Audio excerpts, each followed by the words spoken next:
The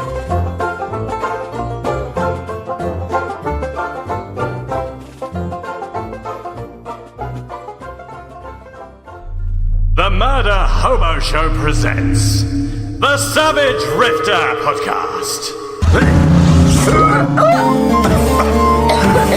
Oh, where are we? Oh my god, there's a robot! What? Run away! Run away now!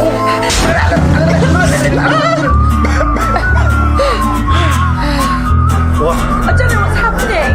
Where are we? I don't know.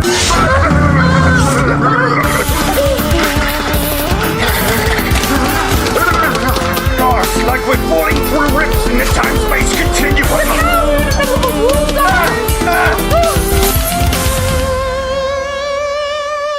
The Savage Rifter Podcast. Welcome to the Savage Rifter Show, episode 16. I am one of your hosts, Gary, a.k.a. The Murder Hobo, and I am here with none other than world-renowned and infamous riff superstar DJ Jazzy Diaz. Y'all ready for this? Of the Savage Riffs G Plus community fame. Victor, it's been 3 weeks, man. I missed you. Game on, man. Game on, as usual. You guys know how this is. This is the podcast for the fans and by the fans. I am your other host today, Victor, the Savage Rifter Diaz. Make sure you guys tune in on all of our 15 other episodes. I can't believe it's been.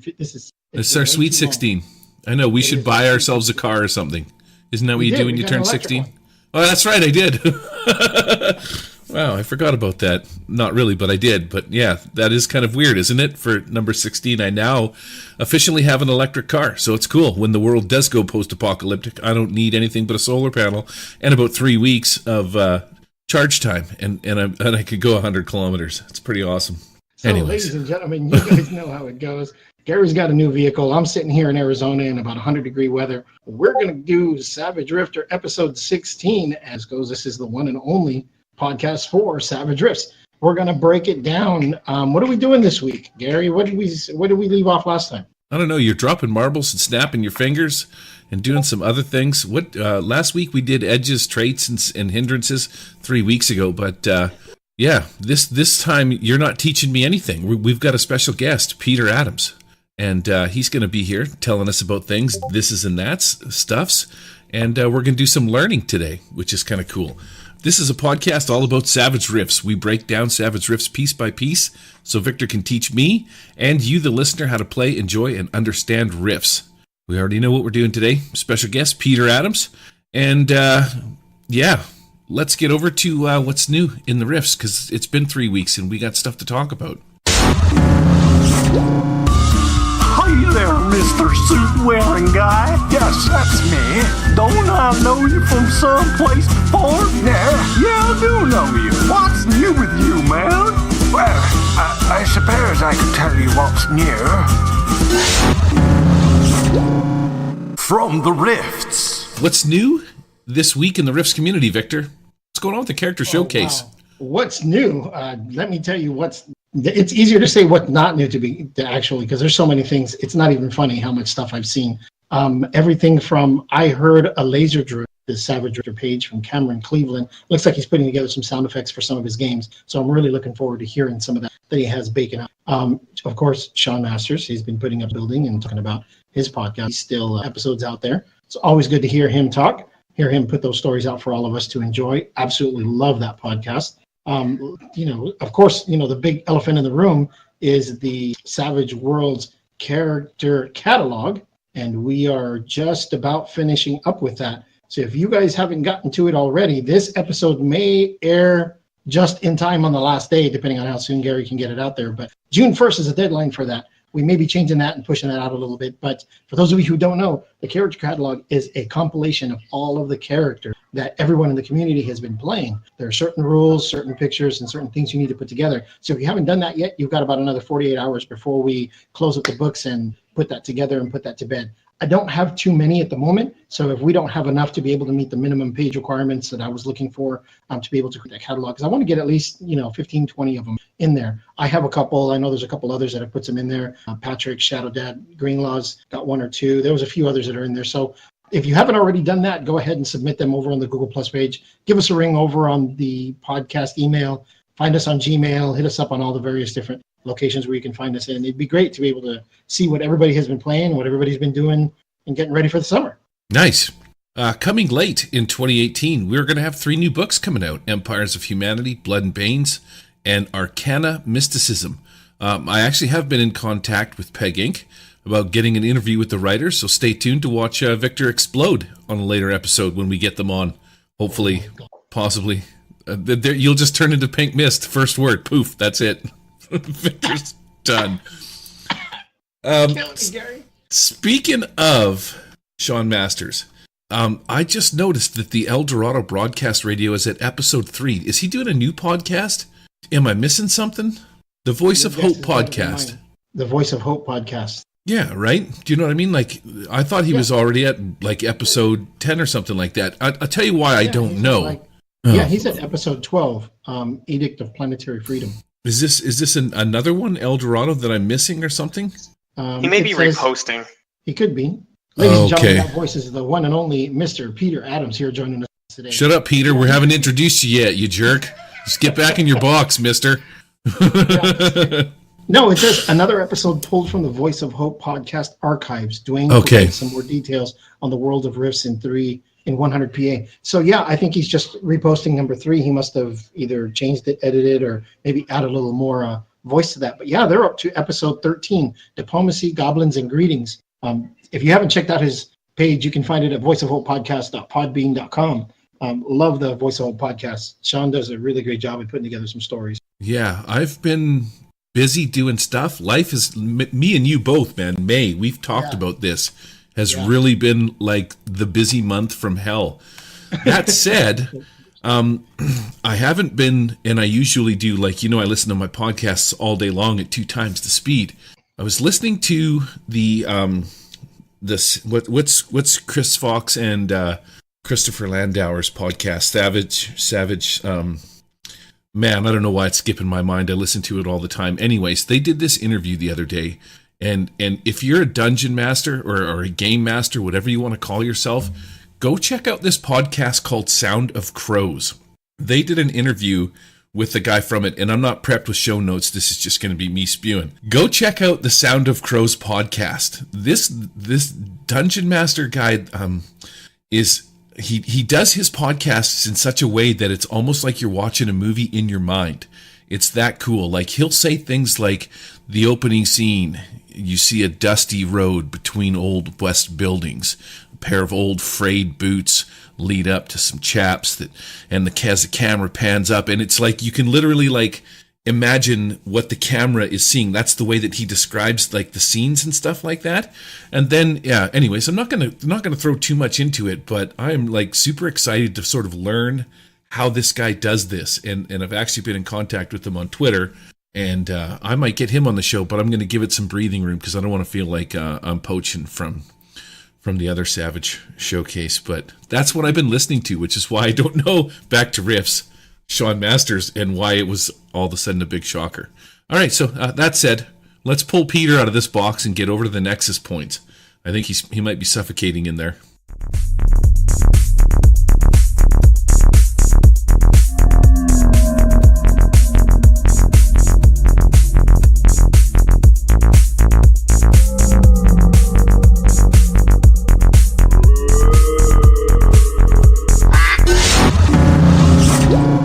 Nexus Points. Today's Nexus Point is the Peter Adams special. We're going to chat with Peter Adams about his Riffs campaign. He's doing this 4 Horsemen of the Apocalypse deal, and Victor's super excited about it, and I want to learn all about it too. The 4 Horsemen of the Apocalypse, if you're not familiar, is also one of the themes in Deadlands. I don't know if you knew that or not, Peter, but maybe you did.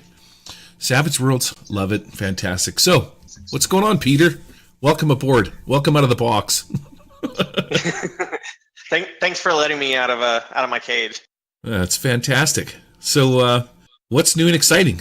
May Long, we were just talking about you off in the wilderness, drinking some soupy water and getting the runs. No? Well, thankfully, no weird random vibes. But yeah, got interesting learning how it might actually impact my presentation for games. A lot of times when I'm out traveling, doing whatever it is I'm doing, I'll think about things in a game context, and when you're backpacking, there's limits to just how far you can go in a day, especially given, you're throwing, in this case, we had about 40-ish, 40 plus pounds on our backs. Some of us in just a long, long trek. But it made me think a little bit about how kind of that overland travel would work. And so with this new campaign that I'm working on with the Four Horsemen, the way that I've got it structured, there's going to be two additional full campaigns before we have an actual huge big battle with the Four Horsemen to really put an end to them. And the very next one is actually going to be going into the dinosaur swamp. So I think that's going to be interesting. And it's the backpacking trip that I just took gave me a good idea of some of the challenges to present to players in terms of the overland travel and stuff like that. You're going to need dinosaur sound effects. That would be so awesome. Just a few. To hear dinosaur sound effects in the background while you're busy telling them why they're trudging through the swamp. Sirenscape for the win. I know they have them. Yes. So you I think you can find those on. You can also find those on what's that other app? Spotify. You can get sound effects off of Spotify. Oh wow. Yeah, there's a website that's got some different ones that you can loop for ambient noise and stuff like that too. Right. Yeah, Sirenscape is pretty good about that stuff. I love the way that app works. Off your phone, off your computer, it's all even with. Yeah, somebody built a tie-in for Fantasy Grounds. So I don't know if you guys are familiar with Fantasy Grounds or not, but when you bust out your map in Fantasy Grounds as the DM or GM, you have little pins, and you can click on the pins, and it'll pop up a text window, tell you, what's going on in that area. It could be like a link to another map or something like that. But somebody built a Sirenscape tie-in where you can put a pin on the map and it'll play an audio clip. So if you have a map where you're fighting your dinosaurs, you can put a little pin on it, and you can click the pin and it'll actually play without having to sort of pull yourself out of Fantasy Grounds.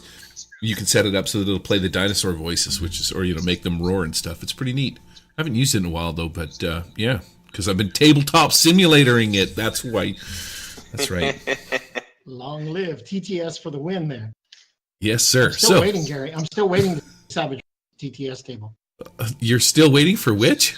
The Savage Riffs TTS table. Oh, Mike Herrick has built a bunch of stuff for Savage Riffs inside of TTS that you can look at. I'm not sure what's in there. Go there. There's a bunch of paper models and stuff that he's converted over into paper standees in the TTS world. I think it's going to be really cool. That looked like some really awesome that he's done for that particular. Mm-hmm. So you've, Peter, got 6 blogs out, and you basically explain their rundowns of your gaming experience and stuff like that. I'm kind of curious to know what gave you the idea for this campaign.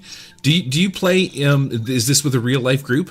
Yeah. So I've got now I'm down to about 4 players total, but we actually started with 5. We grew up to 6.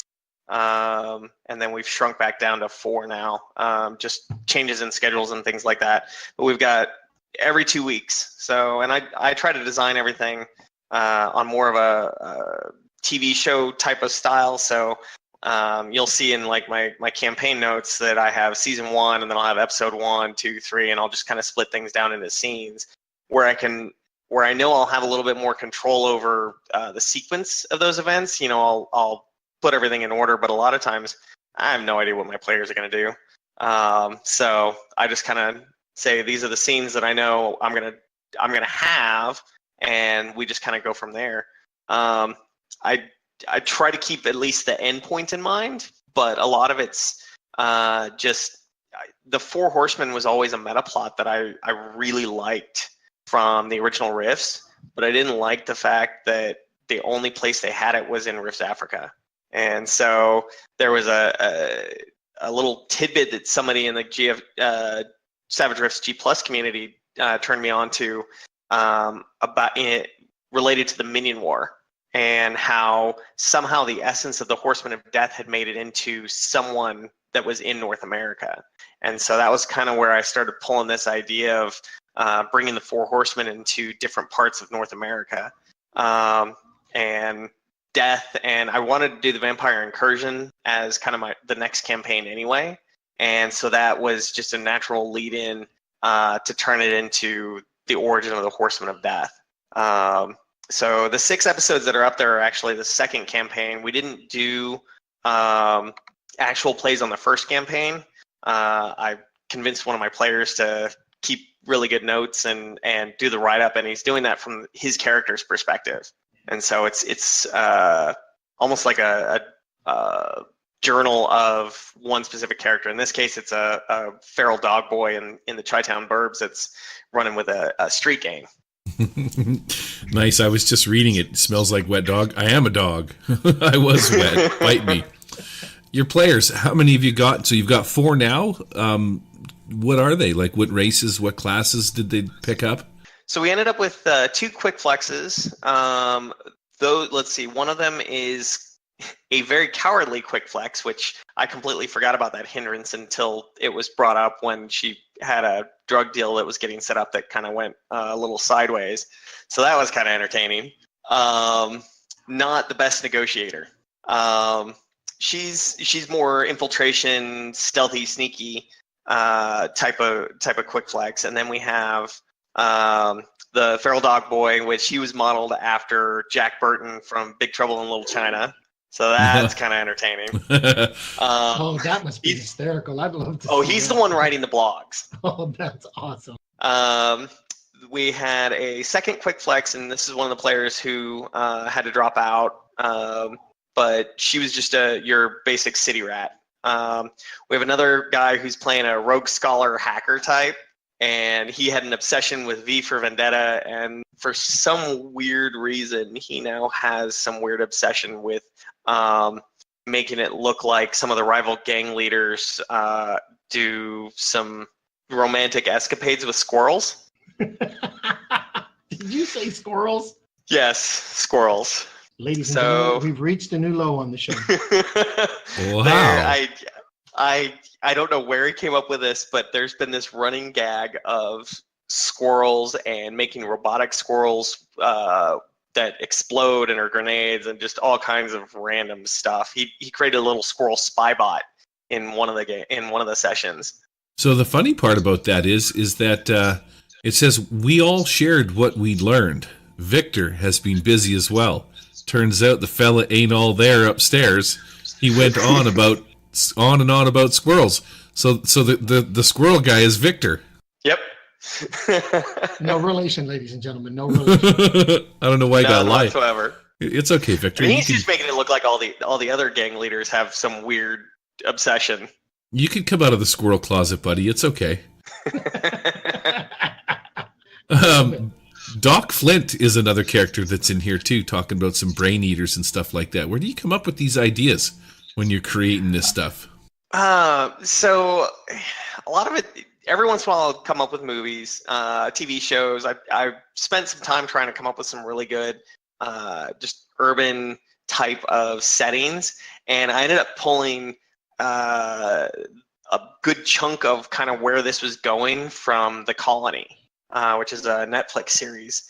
And ultimately they ended up, there was this alien race, and they quarantined this entire LA suburb because they were having, it was just full of upstarts and rebellious people, and so they wanted to keep them contained.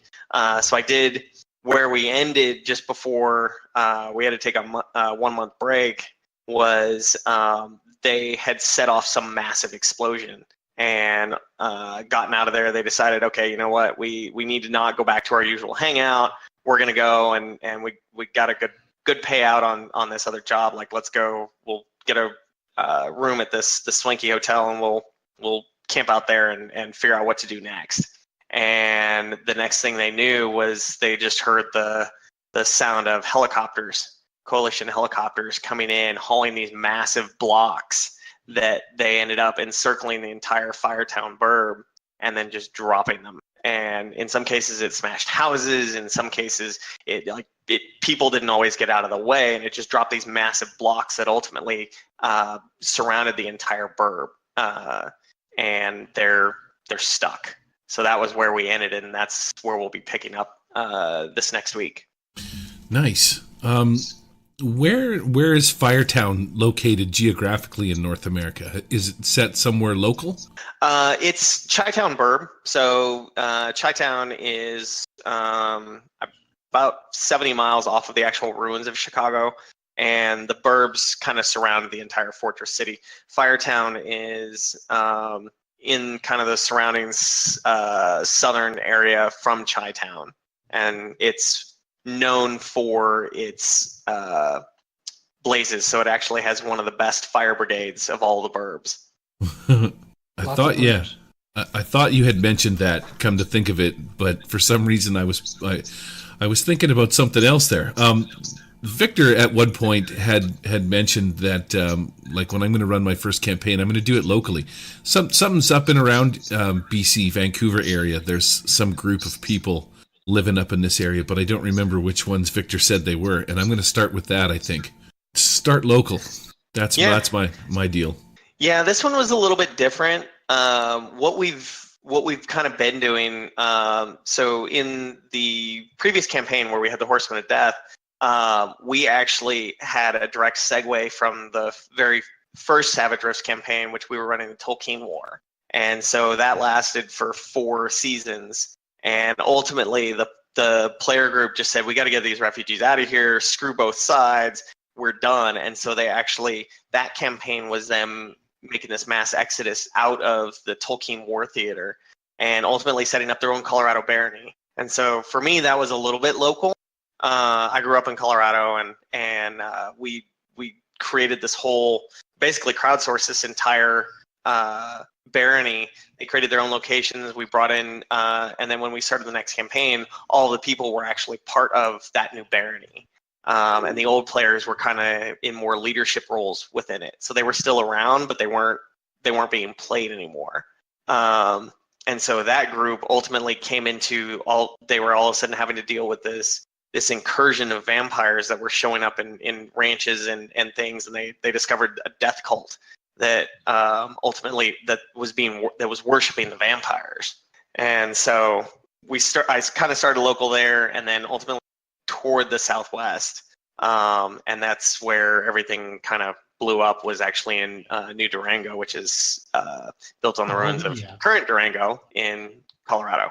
New Durango, if that place could talk. I've had a lot of adventures there, in real life and in Riffs. I was going to say, some real life squirrel adventures in New Durango, hey, Victor? No comment. Yeah, that's one of the great things that we love, I think, about this game, and particularly about the 197 books that the Legion has put out. And that's not a guesstimate. That's probably close to around how many books they've published in and around for the multiverse. Lots of great places to play. You know, North American folks tend to build their campaigns around what they know locally. And that's what I tell a lot of GMs who are starting out, who ask me, you know, what am I going to do about this game? There's so much content to do it.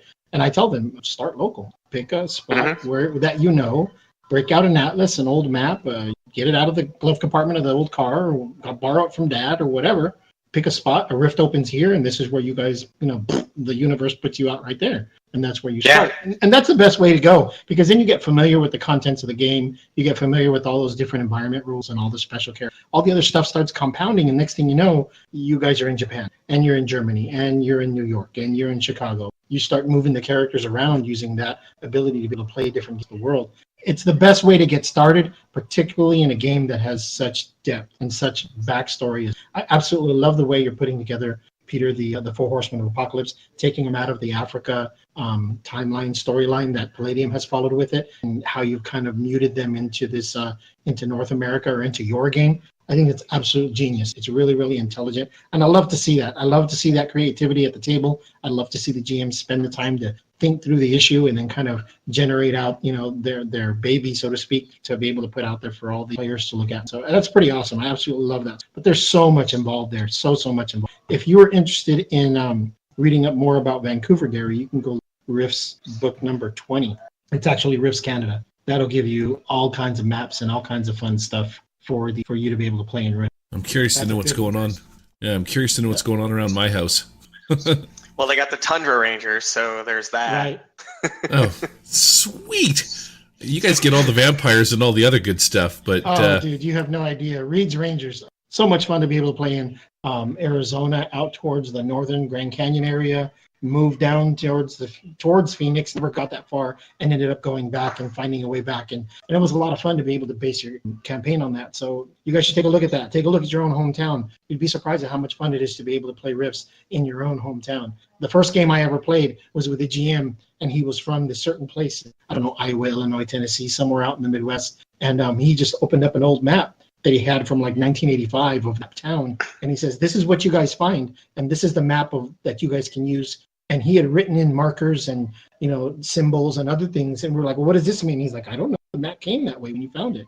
And that's how I learned out of his hometown. He knew his hometown. He knew it like the back of his hand. So he didn't tell us what everything was and how everything was. And there are potholes along this street, and there's no electricity on this side of town. And, this is the old police station. It's now a gym, and just lots of fun little things that we learned as we went through and discovered this, ruined city, this ruined little town. And it was a lot of fun. So take that with a bit of grain of salt, other GMs, but it's a really easy way to be able to get your game up to speed. So. Yeah, and that's a really good way, especially if you're busy, you don't have a lot of time. If you start with a familiar setting, it makes it a whole lot easier. And one of the things that I like most about Riffs is the fact that, yeah, you have all this history and everything else, but ultimately, like, if you want something to be there, you can drop it there. Just put it in. You can. I pull ideas occasionally from various supplements for other games, that gives me a starting point. So it's the fact that it's so cross genre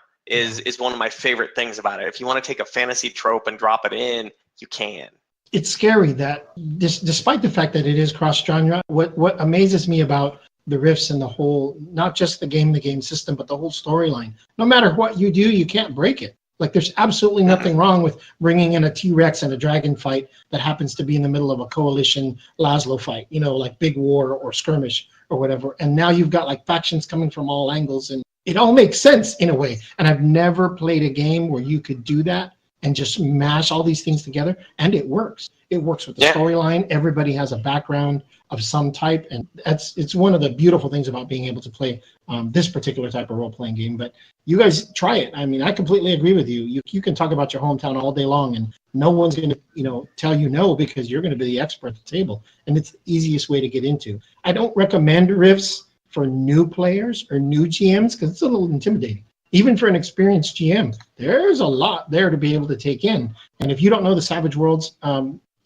series of games or the Savage Worlds game system at all, it's going to be even more difficult because you're converting a game that's been around a lot longer than Savage Worlds has. And I think people find that intimidating. Peter, are you an original Riffs player converted to Savage Worlds? Yep. I actually picked it up when I was in middle school, and I've been playing it off and on since. I moved away when I went to college originally. I had a player I had a group all through college, and all those players, like we still make jokes and references to the games that we had then, and that was all way over the top, the crazy stuff. They were taking on gods, like it was ridiculous what we were doing, but we had a blast. And then I kind of got away from it, and I really got into Savage Worlds, and I was playing 50 Fathoms, and best game ever. I tried Pathfinder and lost my mind on the amount of math with it. When there's algebra involved to be able to figure out your character sheet, like really. Yeah. No, it's Champions is very similar. Yeah. Well, Palladium's not too far. Palladium Rift is not easy. I mean, there's been many times where we broke out the calculator. That's 867 points of mega damage. Okay, you've got 3,000 to go. You're good. It's like it was just absurd. There are commas in the MDC capacity and SDC capacity of all of the armors. Glitter Boy's not included. It gets a little absurd. Yeah, that was a big part that kind of pulled me away from the original Palladium Riffs was the fact that because I had started playing other games and I was dealing with books that had a different way of organizing, trying to go back to something that I no longer had memorized, it was very difficult to teach new players. Sure. It's difficult for even veteran players to go back and jump back because there's so many pluses and minuses. I absolutely have been in love with the Riffs books since the first Riffs book. I have an original first printing of the original book, and I've got an anniversary edition, and I've got like a second print. I've got a couple, and all along the way, you can see which ones I've read through, flip through and worn them out and had to buy new ones. Absolutely in love with the stories. Not that big of a fan of the system. There's, for some people, they think the system is great, and hey, whatever rocks your boat, whatever makes you happy, I'm totally okay with that. But I'm just not a fan of it. When I heard that someone was going to convert it over into a newer system, my mind and the switches were being flicked and it was lighting up, and I'm thinking, this is possible. We can figure this out. There's a group smart enough of writers that can do this, that have the time to be able to figure this out, and it's going to work. And sure enough, not more than 2-3 months after that, it showed up as a Kickstarter. I was just like, hit me up for the biggest, highest dollar amount. I don't care what it costs me. I'm going to get this game because it's going to be one of the big ones. And, here we are. I don't know how many other podcasts. We have 600 people following us on Google+, and there's not a day that goes by. And Peter, you've seen how often we get hit up for people wanting to be added to this page. There's at least 2 or 3 hits a day of this game going on, and it's only been a year. It's only been a year since the game that's come out. Okay, anyway, So if you had told me a year ago that we would be here doing a podcast and there would be this many people, jumping into group documents, conversions, and there would be 3 more additional books, I would have said, that's great, but that's a hard pill to swallow. I know it's a good system. I know we got big sales and there was lots of numbers out for the Savage Worlds version for Savage Riffs, but I would be hard pressed to hear it. And then, we met SPF last year. Me and Peter and we got in a game. We got involved in a few things, and next thing you know, I'm looking at the next version of all the books that are going to coming out of the Kickstarter. This is just awesome. It's just awesome, the stuff that we're seeing. I am so looking forward to it. I went all in too, but unlike you, I wasn't standing in my underwear doing the lawnmower at like 6 o'clock in the morning when I found out about it. Yeah, screaming, start the car. Gary, I told you quit hacking into the camera. Sorry, buddy. Hey, tell me more about your 50 Fathoms campaign, buddy. Just kidding.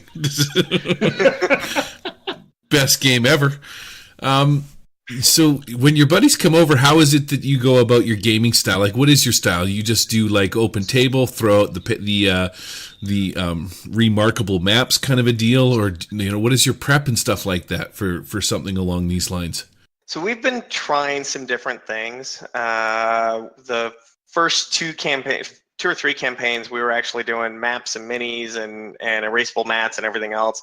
Currently, we're actually just doing 100% theater of the mind, and we kind of adopted some things from Fate where it's somebody's either near, close, or far, and then we just kind of figure out how somebody can move in order to engage in combat from there.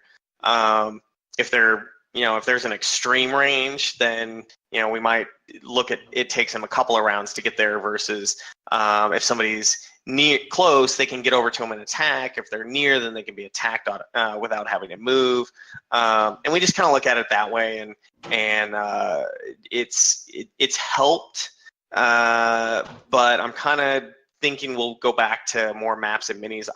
I know that when I do the final campaign, and especially when we do the big last battle with all 4 horsemen and everything else, that one's going to be maps and minis, because we're not just going to have the 4 horsemen. What I'm actually doing is each campaign is a new set of characters.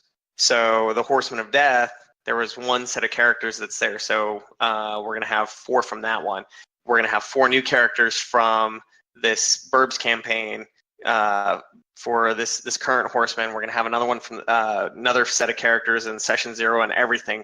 And all of those characters are ultimately going to join forces somehow. We're still trying to figure out how that's going to work, but they'll join forces to combat the 4 horsemen. So we're actually going to have at minimum about 16 player characters plus the 4 horsemen all going at it. So that'll probably be more involved, and I'll set up a map and everything else. I can just see a mega battle. There's 4 players around the table. Each player has 4 characters that they have to manage, and the GM's over there tearing his hair out, going, "God, what?" Yeah, I have a feeling that's probably what's probably gonna lose it, but it's gonna be so much fun. Like when I kind of told them a little bit more about my players, have told them a little bit more about what I was looking to do, they were just like, "That's awesome," because I mean we're 2 years in, we've gone through 1 major campaign. We've had the first of 4 smaller campaigns. We're on that second, and I've easily got two more years of campaigns between the other 3 that are coming up. Oh well, I'd be surprised if you managed. That's a lot of gaming. Yeah. Well, I mean, we're doing pretty solid every other week, so. I really like this idea. At my local gaming store, we do like 50-man D&D events.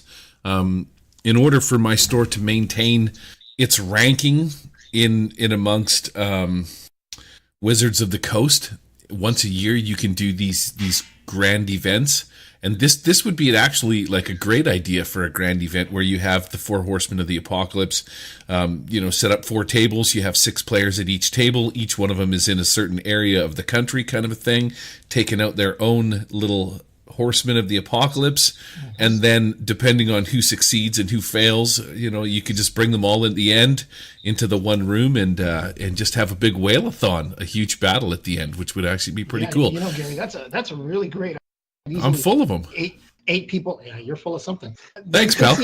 I can see about 8 people at the table, at each table, all fighting, like you said, in different parts of the world, different parts of the country, and then Riffs taking people from one part of it to another game at another table, and then each one of those players, they're doing DCC RPG style, where they're funneling characters. This way, if the 4 horsemen, all their demon creatures and everything that's fighting with them, if they lose a character, okay, number 1's gone, I'll bring out number 2 and that model or that, and you continue to play with that guy. Because I'm sure there'll be, so it's 3 hits and you're done. I'm sure you'll go through 3 or 4 characters. So if everybody brings 2 or 3 PCs each pre-made, and you just whittle it down to the last table, to the last 2 or 3 guys, and just make it one big epic event, that would be pretty awesome to see. That would be something interesting I've never seen. Yeah, could you imagine if one of the horsemen had like telekinesis as an attack, and he just sort of like grabbed onto somebody, just flung him through a rift, and all of a sudden that person just has to go from like one side of the room to the other side of the room? Go there? Oh yeah, I could.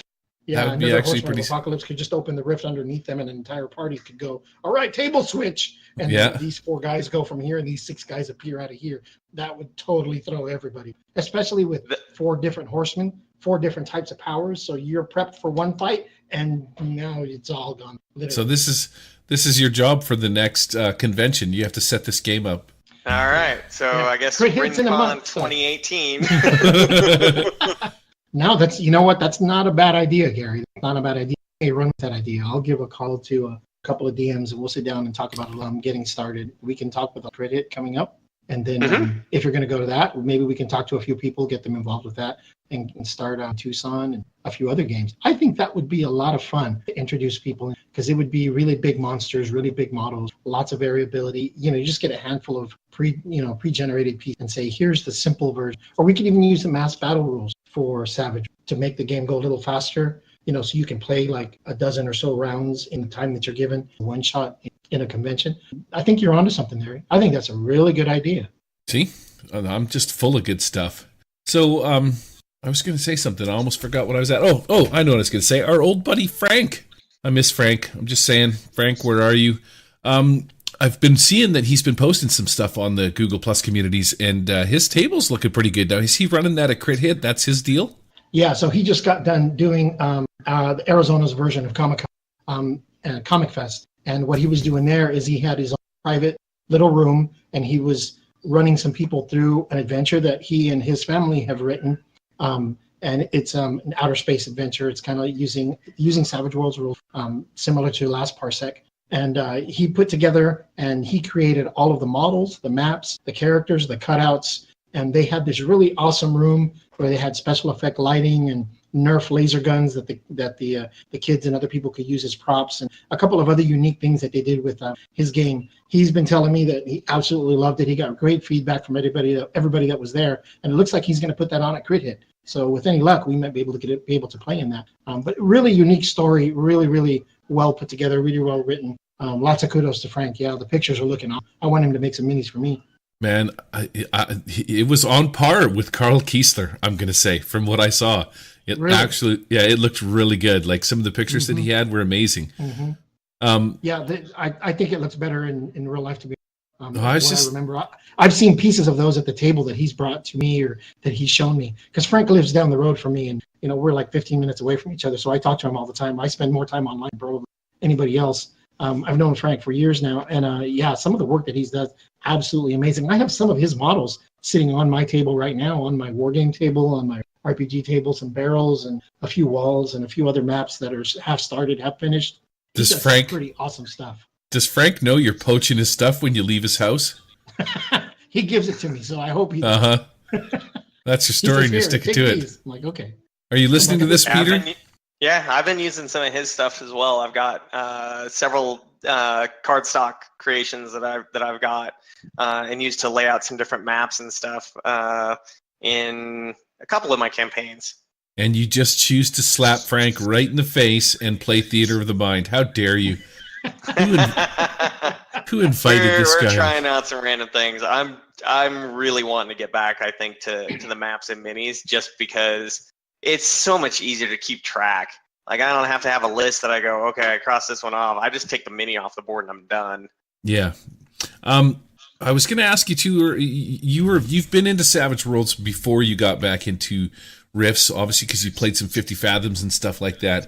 So my question would be, compare the two Savage Worlds, because I never played original Riffs. I haven't played much Savage Worlds Rift. That's why Victor's the master, and I'm the stupid guy asking all the dumb questions all the time, is the premise of the show. But when you compare the two, which ones do you like better? Obviously, you're going to say Savage Worlds, or I'm going to have to mute you and kick you off the show. But that's don't feel like you have to. No, the Savage Worlds version of Riffs is hands down a vast improvement, just in terms of the organization, the way that it plays. When I was doing some of the translations, one of the things that I had drilled into me by some of the other guys in the community was, you're not making a level 1 character. And the way that I was originally doing in those translations was I was looking at what a level 1 character is going to have. And that's not what you want to do. And so it was really interesting because in original Riffs, you had to build up to all these cool abilities.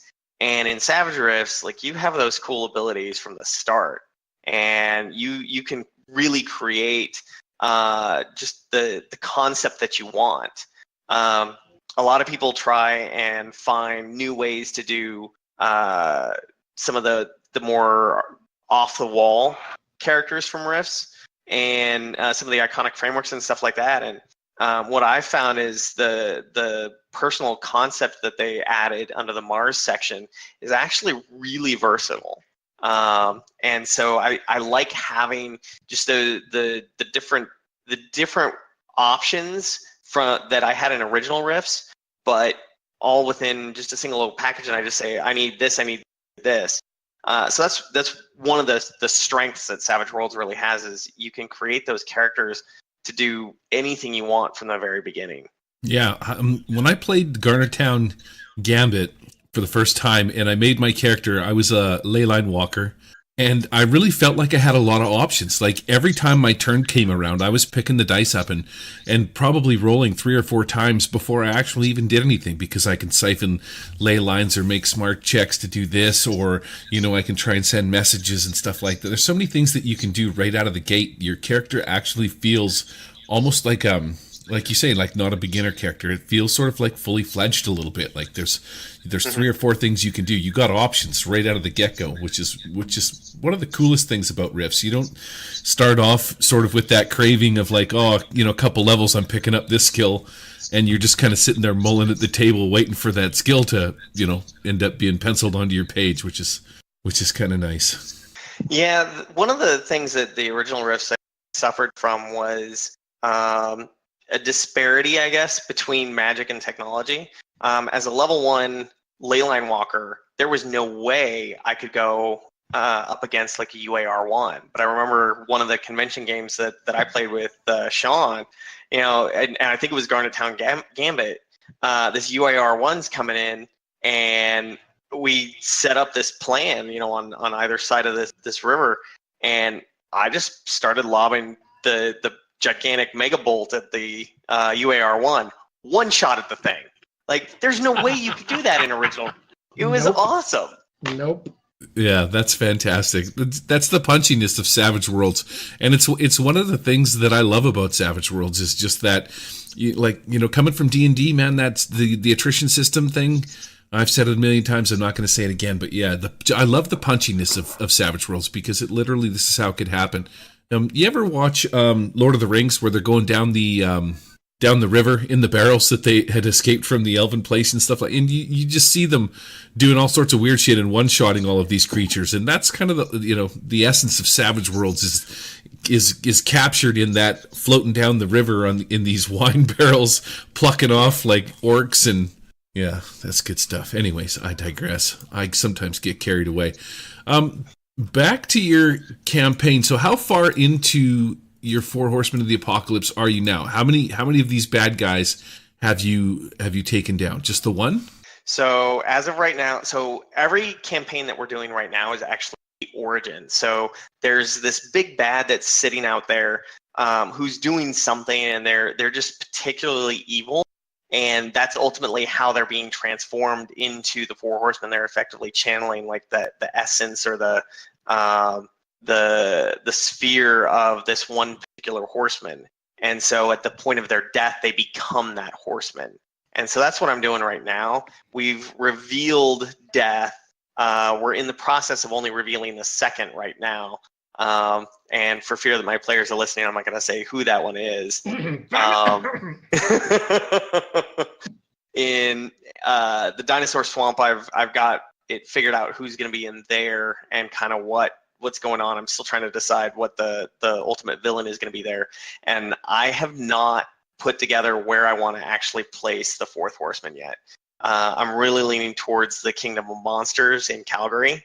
Yeah, it's I'd there second like that would be, I think, a great starting point for the Horsemen of War. Oh man, that would be a lot of fights, and I mean a lot of fights, like 100 fights. The characters would probably be sick of fighting by the time. They'll be like, "You're the Horseman of War, and we're going to fight you." No, we're not. If they just pack up their dice and leave your house, you know something is happening. You win. We're win. done. It's over. Wow. Go ahead, just to, blow up the whole world again. It's fine. My last and final question I have for you is making a monster inside of Savage Worlds. Because of the punchiness, the one-shotted ability-ness. I'm making words up as I go. It's pretty good. Thanks, pal. How do you plan, or what skills are you thinking about giving, or have you put much thought into how you're going to make your apocalyptic horseman guy feel like epically powerful? Not yet. So I haven't actually statted out any of the horsemen. So that's been one of the things that a lot of people on the community are asking me is, hey, what stats did you give them? Like, can I see that? And I don't have it yet. Yeah, but would you really though, Peter? I mean, really, I don't mean to interrupt, but would you really stat them out ever? As a GM, I could see those guys as never being really, that's like statting out gods. I think D&D made a big mistake when they wrote deities and demigods. It was a lot of fun seeing the stats and go up as high as they are, but would you ever really, as a GM, with bad guys that are that big, wouldn't it be better to have a guideline to go off of, maybe a few powers, a few stunts, a few things you want to try with the group that you have in front of you, and then just wing it as you go, get creative with the combats, get creative with the changes and the things that are happening as they go with you. I don't think anyone should ever stat out something as big and horrific of a big bad end guy as the Four Horsemen of Apocalypse. I certainly wouldn't stat out like the Apocalypse demon, which is, if you're familiar with the original Riffs version, when all four of the horsemen get together, they become the Apocalypse demon, and that's essentially unstoppable. The horsemen themselves, I would probably stat out, but it's going to be something where you can't kill them. You can only banish them. The best you can hope for is to send them away to some other plane of existence. Which could lead to all kinds of other different campaigns. What happens if you shove them through a rift and be like, well, they're not our problem anymore? Well, now they just laid waste to another phase world. Yeah. That's hilarious. Got a pestilence to Wormwood. You have to deal with that nonsense when they come back, because they're going to come back. Yeah, just imagine Death decided he's going to pick up a few Wormwood symbiotes and then bring those back to Riffs Earth. Oh, sweet of God, no. You know what they say? I would ever do that. Hey, out of sight, out of mind. That's what I was thinking too, but I remember that, Victor, did they not stat out what's-his-face from the coalition states? Who's the big bad guy that's the big jerk? Prosec? Yeah. Yeah, he's got Joseph stats, Prosek. right? Yeah, sure. They he give does. stats to everybody. Sure. That's one of the great things about Riffs is the Palladium version is there's stats for just about everybody. There's even stats on Aaron Tarn. There's stats on like one of some of the greatest heroes of the Riffs campaigns. There's stats on the Four Horsemen. I'm looking through them now. If you look at Riffs World Book 4 in Africa, I'm looking at the God of Pestilence, and he's a mega damage creature with 7,123 mega damage capacity. Wow. Hit points. Yeah, Gee. exactly. So the original Riffs, is that like an attrition system where you like he's Yes. got that's his hit points? Yes. You got to do that very much math? so. Oh boy, do you have math? He has 1,500 PPE, 250 ISP. I mean, he can run at like 60 miles an hour. He has a speed of 88, is what it's marked at. He's 10 feet tall. We're talking about the apocalypse demon known as Pestilence. Yeah, 7123 mega damage. He can control as many as 500,000 insects and arachnids at one time. Bio regenerates 100 points of damage per minute, and it's able to regrow a new limb overnight. Night vision, 1,200 feet, perfect in the dark, see the invisible, identify and use insects, disease and poisons of all kinds, recognize spoiled and diseased food. And that's just his natural. We haven't even gone into his psionic powers. He has 6 attacks per round. Nice. Plus 8 destruct. Dude, it's just bonkers. It's bonkers. I mean, my group in college, so they gave stats in Conversion Book 2, Pantheons of the Megaverse. They give stats to all the gods. So you have the Greek gods, you have Egyptian gods, all of them are statted out. My group in college actually took out Hecate. Wow. So wow. it's one of those How long things like did that take? a few rounds. We had few a rounds? rather Oh, wow. we had a powerful and slightly crazy Atlantean undead slayer in I there. can that just was, imagine. I'm going to roll for damage. I hit 17 times. Okay. Roll 64d6 plus 10 times 10. Yeah, he was obsessed with the tick too. Oh, wow. That's awesome. That sounds like a fun game. It was a good one, but yeah, like No, it doesn't. the thing is, well, when you have in college, when you look at it and you see something with no, but like the way you look at it now, the way I look at it now is what kind of story can I create around this, and that's where a lot of this has come from for the Four Horsemen. And I'm really lucky with the group of players that I have that they don't all want to just kill everything. Like they want to create a genuinely awesome story, and that's like we've started doing session zeros every single time. I kickstarted a set of background cards, or it was originally location cards through Rogue Comic Games a while ago, and one of the stretch goals was background cards. So they created 3 different decks, one for fantasy, one for sci-fi, one for modern, for backgrounds. And so each one has kind of some different subgenres and things like that. And what I started doing for all of our games is I take those decks, we just shuffle up the cards, and I deal them 2 to 3 cards from each, and then they pick 2 points from those cards that are completely random and take that as part of their character's background, and then we go into more depth. And so there's a little bit of almost like an interview process for each one of their characters, and we just kind of flesh them out. And I've been able to bring in, like in this current campaign, Doc Flint is he's a Psy Stalker, and there's this journalist in the Chi-Town Burbs who is convinced that there's no way the Psy Stalker could be good. You know, that he's the town doc. He's always taking care of everybody. Like everybody thinks he's awesome except this journalist. And so this journalist keeps trying to uncover like his deep dark secret. And so that was something that came out of those background cards. He's like, I have a nemesis who's a reporter, and he's trying to undermine me. He's trying to make me look bad. That's funny. And a reporter in a place where writing and being literate is outlawed. Well, he's convinced that so he's an anti-coalition, convinced that Doc Flint must be a spy for the coalition in the Burbs or something. I love it.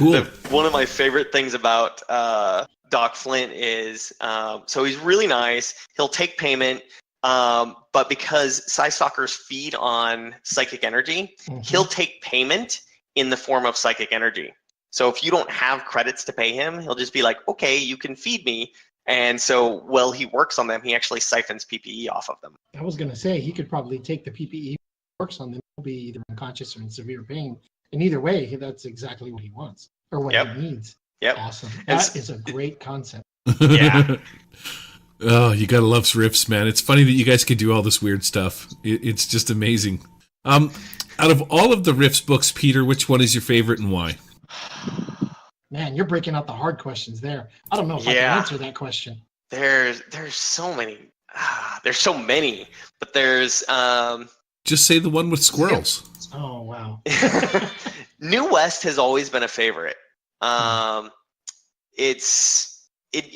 It kind of channels Deadlands to a certain extent, but New West has, like, it's got your gunslingers, it's got your gamblers, it's just got a lot of really fun character classes, and the New West was always like one of my favorite kind of subsettings and regions of Rift's Earth. Where does it take place? There's a New West. Well, there's a New Westminster out where I live, but where is the New West? Is that like sort of like the eastern or western half of North America, kind of a thing? It's the entire western half of the U.S. So we're talking that's where the Colorado Baronies are found, New Durango, the wasteland of Arizona. New Mexico is largely uninhabited. There's some different spirits and stuff that live there. Wyoming's completely empty. Like it's just this vast area that it covers that just gives you so many random plot hooks. And so there's so many things that I can do with just that one book. Psyscape and Federation of Magic were built, like, when they got to those books, those were by far some of the easiest ones to pull adventure hooks from because of just how it was written. Mm-hmm. Yeah, if it wasn't for 50 Fathoms, I would have, it would just be Riffs all the time. Just saying. Coolness. All right. Play something else, Gary. No, there's there not. Are other games. How dare you? How dare you? That said, let's put a pin in this. Let's wrap this up. Let's call this done. I appreciate you coming out, talking about your stuff, putting up with my stupidity, and like Victor does all the time. I'm glad you made it through the show. Hopefully you're not going to cry at the end of the show in the corner or have nightmares tonight, but there could be. We'll send you a box of tissues. That's your parting gift. I appreciate that. I'm probably going to need them. Squirrel dreams or something later on in the... Oh, God, no. You had to plant that seed, didn't you? Yes, well, somebody's got to do it. It might as well be me. All right. Can't be good, be good at it. That's right. Let's get into the fray. Oh, whoa, bloody hell. Oh, man, I love this guy. Do we have to go yet? Yes? Oh, please. Of course we do. We've got work to do. Please, can we stay just a little bit longer? Stop it, Jeffrey. Oh, right, come on back through the rifts there. Fine. Anyhow. Well, the sweet sound of that rift opening means it's time to pack up and portal out. Take us out with some contact info. Dogboy Jenkins. That's. I got to come up with a new one. Squirrel Man Victor. No, that's not good either. It doesn't work. Sorry. You'll get it. Add it in later. You'll have something to look forward to at the end of the show. What did he finally call me? Yeah, what did he finally call me? Brother. Ladies and gentlemen, you can reach us at the Murder Hobo Show, or get us on Twitter if you can keep it under 140 characters at Murder Hobo Show. Or, of course, over at the Google Plus page on the Murder Hobo Show, under the Nerds International banner, you can reach out to myself directly at the Google Plus page for Savage Riffs, amongst the many other wondrous places on the internet. And wherever the community is always active and alive, putting out the latest character catalog, put in your subscriptions, your whatever you want to call it, figure out your Google page, post it on the Google Plus page, send it to me, email me, smoke signals, something. Let's get this book put together. I may have to extend it to July if I don't get enough entries, and we'll see how that goes when we get there. I feel like I let you down. I haven't edited or entered in mine, but I think that by the time that I did enter mine, you'd probably just light them on fire and put them in the trash anyway. I can't put that in the book. Can't put that in the book. I'm still waiting for your guy with the spatula hammer. Yeah, I'll get on that.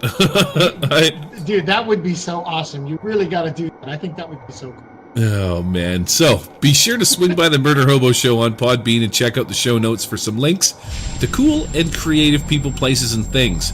I like to keep the links up and just update them. I'm actually recently become or have gotten into the habit of not removing old links. So Just keep adding more and more. Yeah, I'm just adding the new ones at the top as we go along. So, if there's something that you might have heard on one of the previous shows, you don't have to go looking back. That's something I'm going to be a little more active on. What else we got, Victor? Is there something else we're doing over somewhere else? Someplace else? Oh, yeah. You guys know that we have more podcasts. Don't forget to catch us over Threats, Treats, and Timers, where we talk about the one and only ICRPG by Runehammer himself. He just came out with Core 2.0 rulebook not more than a few weeks ago. So if you haven't picked that up, go over to the Drive-Thru RPG or your local Amazon. I believe he had on a whole bunch of different avenues purchase. So take that out. Hankin Farnell is the guy who's putting it together. The digital PDF is full of lots of paper minis, lots of paper maps, index cards. You got stuff for Roll20 icons. You got stuff for TTS you can convert in there. There's a whole slew of product that you get in addition to the ICRPG core rulebook. So pick that up if you haven't figured it out, and listen to our other podcasts, Threads, Treats, and Timers. You can find us on Podbean under the Murder Hobo Show. You almost hesitated there because it's been 3 weeks since we did our last Threats, Treats, and Timers podcast. It's been a minute. Peter Adams, thanks so much for coming out. Before I say this last little blurb here in the deal of things that need to be said, you have a blogspot website, webpage, gathering of information and ideas, so to speak, at MyMegaVerse universe. Where's it at and what's there? So my website is at MyMegaVerse, and all things Riffs. So it's 20 years worth of me writing random things. A lot of it was just kind of fluff text that I felt was missing. There was a lot of crunch in the original Palladium Riffs, and now I've been adding a lot of different translations. So some temporal magic. We've got tattoo magic, and I'm starting to look at some of the other races and adding more creatures to the savage foes. Nice. And I think you might have crapped out there for a second. So it's mymegaverse.org? Yep, that's right. Awesome. All right, well, tune in next time. We're going to have another action-packed show. We'll be tackling some more on the character section of the Player's Guide. There's a lot of material in this amazing universal setting.